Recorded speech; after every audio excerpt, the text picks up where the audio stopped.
to invest in the middle class. Middle class. Middle class. Middle class. Middle class. Both Donald and Hillary say they want to help the middle class.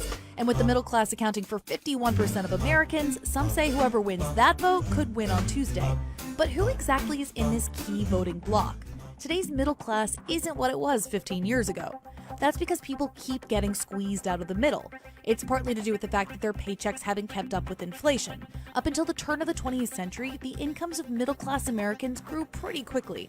But then they started to stagnate, and for many, they've never really gotten going again. While costs of living have been rising, as they always do, the wages of the middle class have not been keeping up nearly as fast as they have for others. It also has to do with the aftermath of the housing bubble and the Great Recession.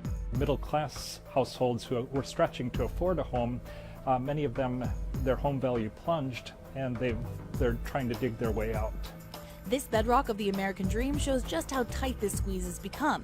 In 1950, the average house cost around $7,300. Adjusted for inflation, that's about $73,000. But the actual cost of an average house today is over $300,000, and salaries simply haven't grown to keep pace.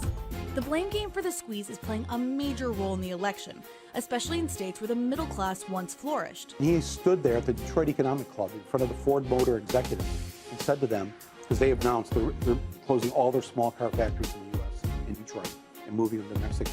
And he said to them, if you do that, I'm going to put a 35% tariff on all those cars. Now, whether he can do that or does do it or whatever, doesn't matter. It's music to the ears of the working class of Michigan and Wisconsin and Ohio. The concern about the widening wealth gap has become voters' biggest issue. We're talking bigger than race issues, immigration, even terrorism.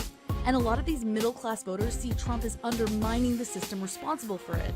And they see Trump, not so much that they agree with him, but they see him as the human Molotov cocktail that they get to toss into the system, like with Brexit, and blow it up, send a message. If that sentiment holds true at the voting booth, it could prove to be the tipping point on Tuesday.